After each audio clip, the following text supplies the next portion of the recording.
12시 많은 참여 바랍니다.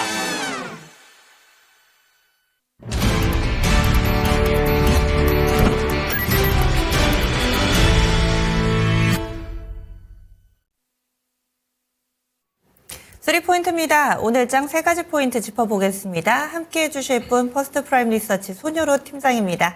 안녕하세요. 안녕하십니까. 예, 팀장님도 이번 한 주 동안 많이 바쁘셨죠? 굉장히 어려웠습니다. 그렇죠. 아마 팀장님도 저와 마찬가지로 이번 비상계엄이라는 걸 처음 경험하시면서 바쁜 한 주 보내신 것 같은데 마지막 날입니다. 금요일 어떤 포인트 가져오셨을지 함께 보겠습니다. 첫 번째로 역시나 이 정책과 관련된 부분들 점검이 필요해 보입니다. 그동안에는 정책 수혜라는 표현이 익숙했지만 이제는 이것이 또 부메랑으로 들어오는 종목군들이 있습니다. 대왕고래, 원전, 그리고 밸류업, 저출산, 대표적인 이 윤석열 정부에서 추진했던 그런 정책 수혜주들인데 이번에 또 반대로 급락하면서 상당히 좀 된서리를 맞았습니다. 지금도 반등 움직임을 전혀 보여주지를 않고 있어요. 과연 계속해서 이렇게 보수적으로 대응을 해야 될지 아니면 지금이 기회가 될지 어떻게 보시나요?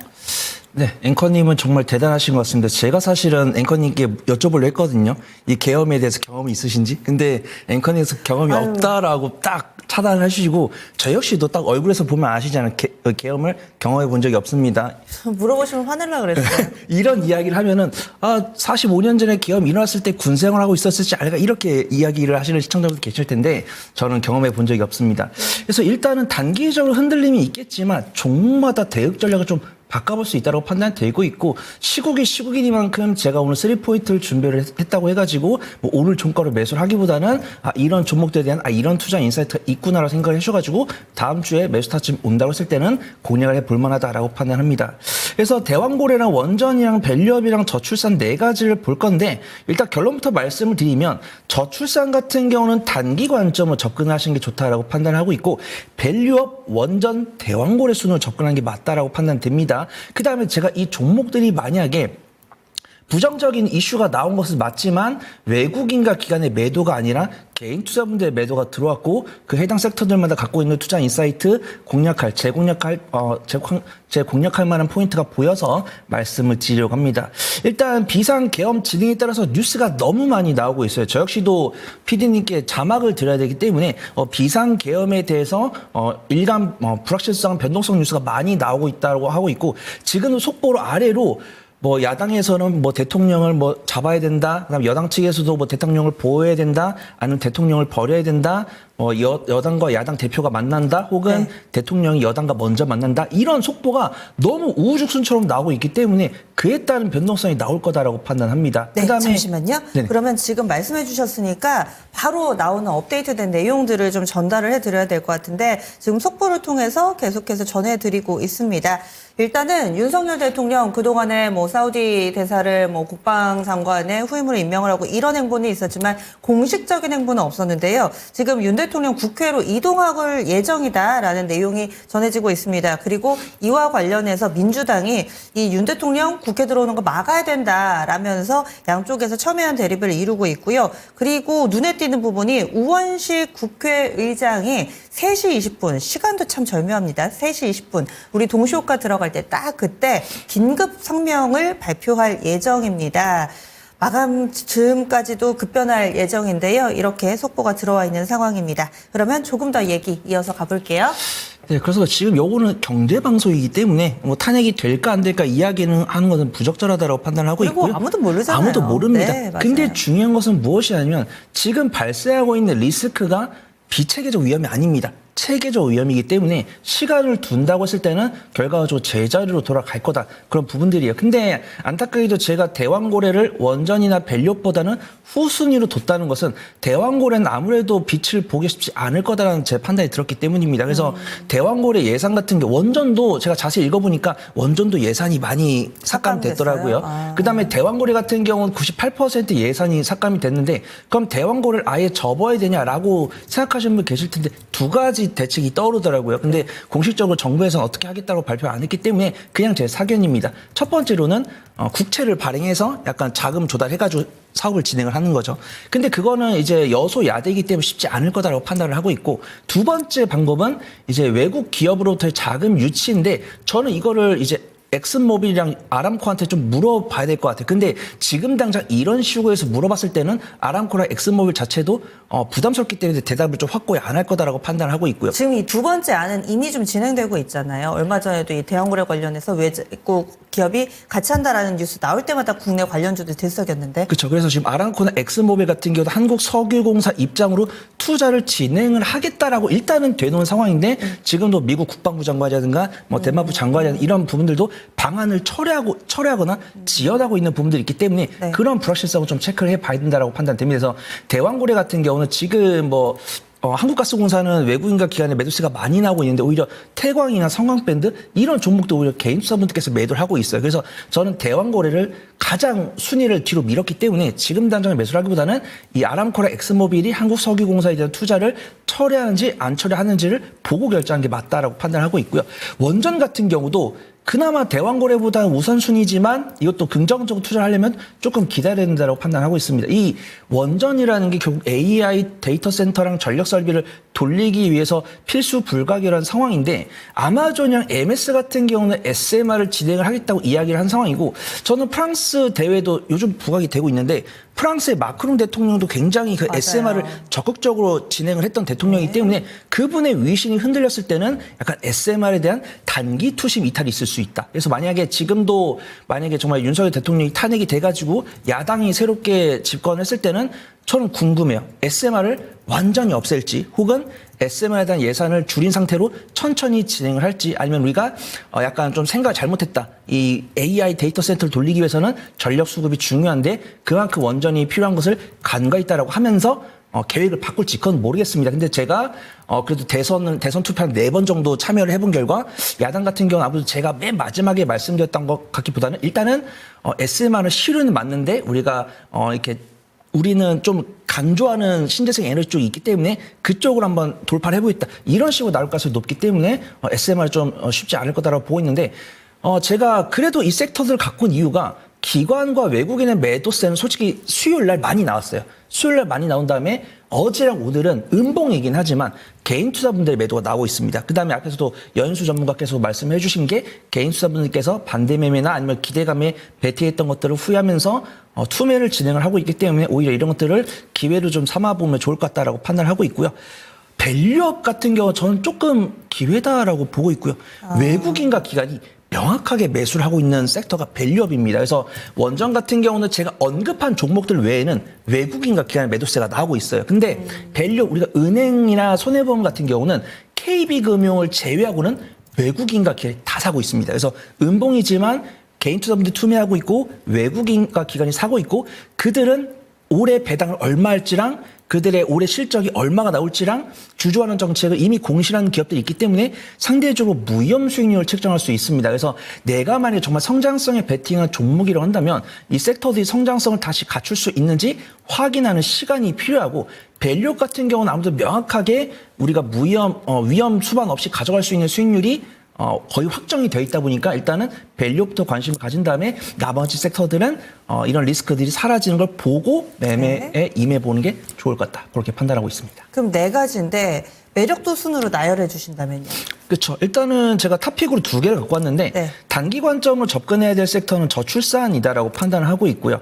그다음에 이제 밸류업, 원전, 대왕거래 순으로 접근하고 있고 밸류업은 굳이 오늘이랑 제가 이제 3포인트 금요일마다 나오니까 다음 주 금요일까지 원전이랑 대왕거래는 접근 안 하셔도 무방합니다. 제가 만약에 대왕거래랑 이 원전이 다시 투자 포인트가 보인다고 하면은 그때 매수 가능하다고 말씀드릴 거니까 지금 일단은 단기적인 관점으로는 저출산, 그다음에 밸류업은 중장기적인 관점으로 원전이랑 대왕거래는 단기적인 변동성을 감안할 수 있는 분들에 한해서 권해드리도록 하겠습니다. 그러면 저출산하고 밸류업이 상대적으로 매력도가 조금 더 낮다고 보시는 건데 여기에서도 종목을 좀 골라주신다면요?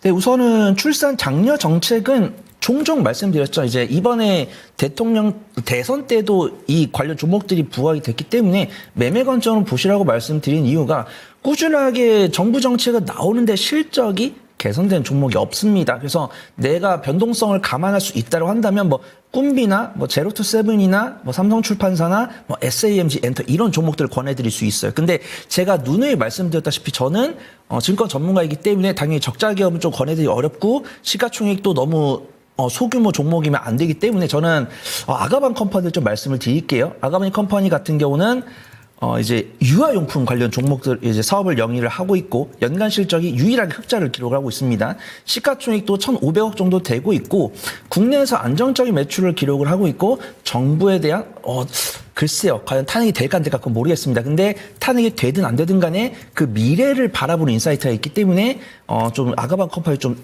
매매 관점으로 보시면 좋을 것 같고 저는 금융주 중에서는 KB금융을 참 좋게 보고 있는데 변동성이 너무 커서 저는 JB금융지주 보려고 합니다. JB금융지주 같은 경우는 3분기 실적 발표 봤을 때 전년 동기 대비해서 약 10% 이상의 영업이익 향상세를 보여줬고 9월 24일에 주주환원 공시가 나왔습니다. ROE를 15% 이상을 유지하겠다고 했고 당기순이익의 50%를 주주환원하겠다고 발표를 했습니다. 그래서 지금 JB금융지주 같은 경우는 시가총액이 3조 5천억이고 올해 예상되는 이제 당기순이익이 한 6,800억 정도 돼요. 그래서 이 6,800억 중에서 주주환원 50% 하겠다고 했으니까 3,400억을 주주환원에 쓸 겁니다. 그럼 여기서 자사주 매입 소각 비율이랑 현금 배당 비율을 고려를 해야 되는데 지금 현금 배당 비율은 28% 나왔어요. 그러면은 일단 기본적으로 내가 분할 매수를 하나도 못 한다 했을 때 그냥 시가총액 3조 5천억에 주주환원 금액이 3,400억 정도니까 무위험 수익률은 10% 가져갈 수 있습니다. 근데 10% 가져간다고 해도 배당은 28%니까 배당 수익률은 한 2.5%에서 3% 가져갈 수 있는데 이 자사주 매입이 구체적으로 안 나왔어요. 이 자사주 매입이랑 소각이 만약에 통상적으로 기업들을 보면 3년에 걸쳐서 하더라고요. 그래서 3년에 걸쳐서 이 자사주 소각을 했을 때는 무위험 수익률 한 9% 가져갈 수 있지만 내가 분할 매수 잘하는 게 중요하고 일단은 배당으로는 3% 정도 무위험 수익률을 측정할 수 있을 것 같다. 그렇게 평가해 보도록 하겠습니다. 알겠습니다. 지금 당장 어려운 길을 가고 있는 정책 관련주들, 대왕고래, 밸류업, 그리고 또 원전과 저출산 관련주들 이렇게 매력도 별로 나눠봤는데요. 저출산이라든지 밸류업은 굳이 정책이 아니더라도 산업 자체가 또 충분히 성장할 수 있고 매력 있는 그런 대안으로 얘기를 해주셨어요. JB금융지주, 아가방 컴퍼니 두 종목 토픽으로 제시가 됐습니다. 다음 두 번째 넘어가겠습니다. 두 번째 포인트는 2차전지입니다. 오늘 어려운 가운데 그래도 2차전지가 있어서 다행이었다. 사실은 2차전지 때문에 오늘 힘들다라는 얘기를 올해는 많이 했었는데요. 오늘은 2차전지 덕분에 그래도 좀 버텼다. 이런 분들이 중간중간 보이시네요. 이 LG 에너지 솔루션도 한 2% 정도의 오름세고요. 대체적으로 2차전지 관련된 종목군들 오늘 양호한 흐름 띄었는데 배경에는 어떤 것들 볼 수 있을까요? 네, 확실하게 국내 2차전지 관련 종목들 테슬라에 대한 낙수 효과를 기원하신 분들이 많이 계셨는데 슬슬 노골적으로 낙수 효과가 기대되고 있습니다. 일단은 재무 가치로 접근하기에는 좀 부적절해요. 그래서 기술적 위치로 좀 접근이 가능하다라고 보고 있습니다. 그래서 오늘도 2차전지 관련 종목들이 오늘 오전장에 그래도 뉴욕 시장이 이제 강보합권이나 약보합권 마감하면서도 뭐 엔비디아나 마이크론 이런 종목도 조금 보합권 보여줬지만 테슬라가 52주 신고가를 기록을 하면서 2차전지 관련 종목들이 같이 상승하는 모습이었습니다. 근데 이 개업 뉴스가 나오면서 2차전지 관련 종목들에 대한 윗꼬리가 슬슬 보이기 시작했는데 그 중에서도 LG 에너지 솔루션과 관련이 있는 종목들이 그나마 견조하고 사실 2차전지 관련 종목들 수급을 찍어보면은 수급이 괜찮거든요.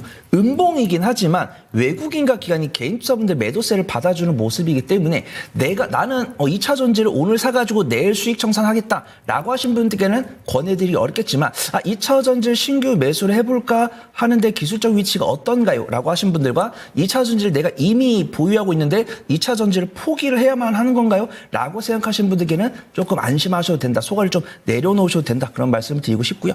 근데 일단은 2차 전지 관련으로 부각이 되기보다는 약간 우주선과 자율주행 모멘텀을 좀 얻는 것으로 판단됩니다.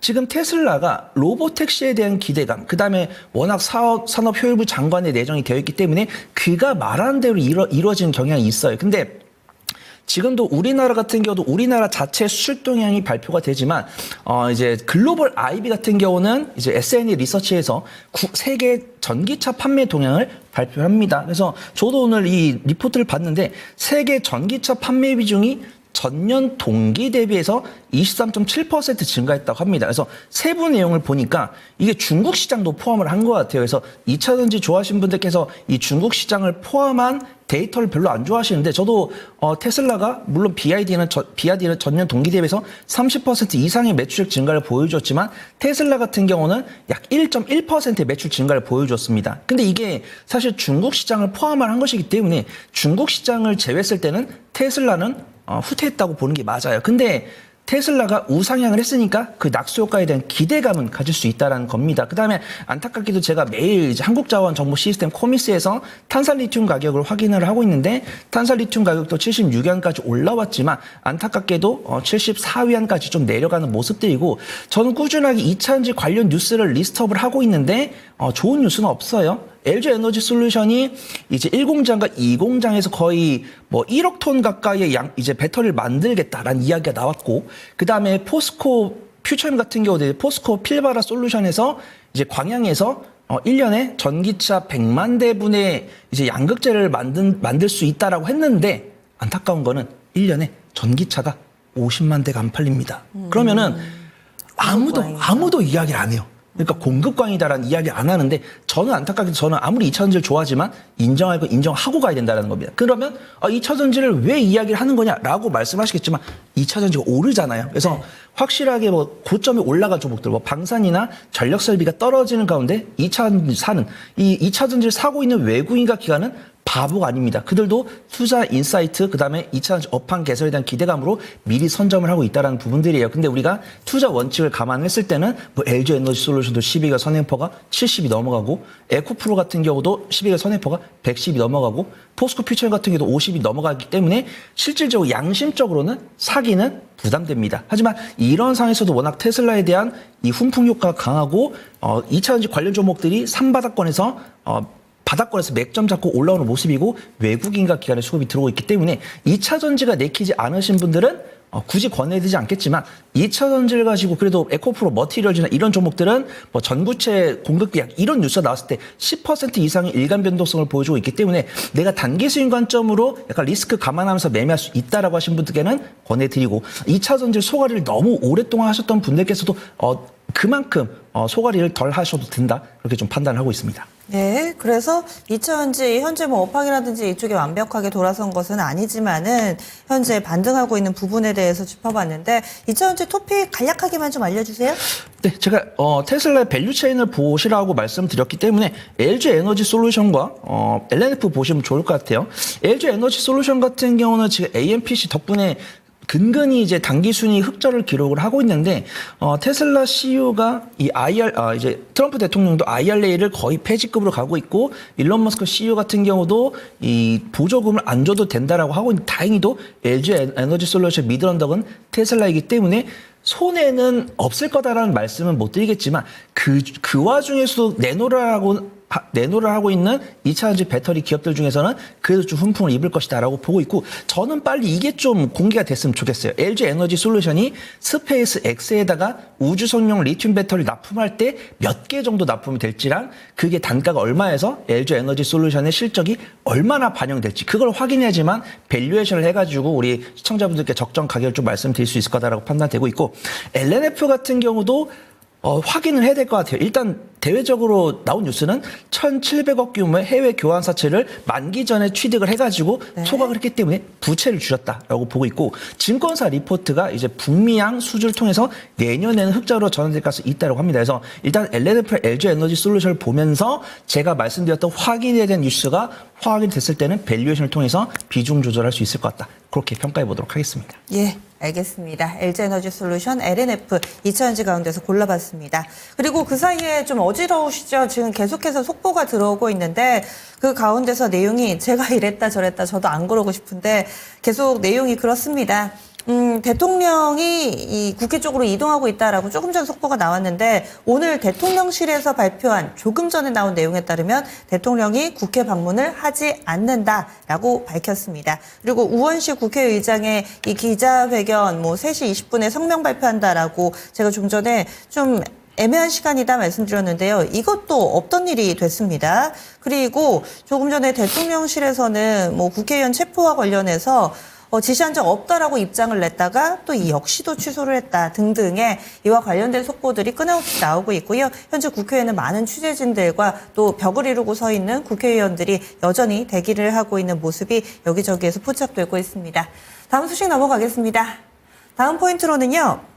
항공 섹터입니다. 네, 오늘 항공 섹터 어떤 이유로 좀 가져오셨는지 사실 항공하면 티웨이 항공만 보고 있어가지고 다른 항공주들이 좀 묻힌 감도 있습니다.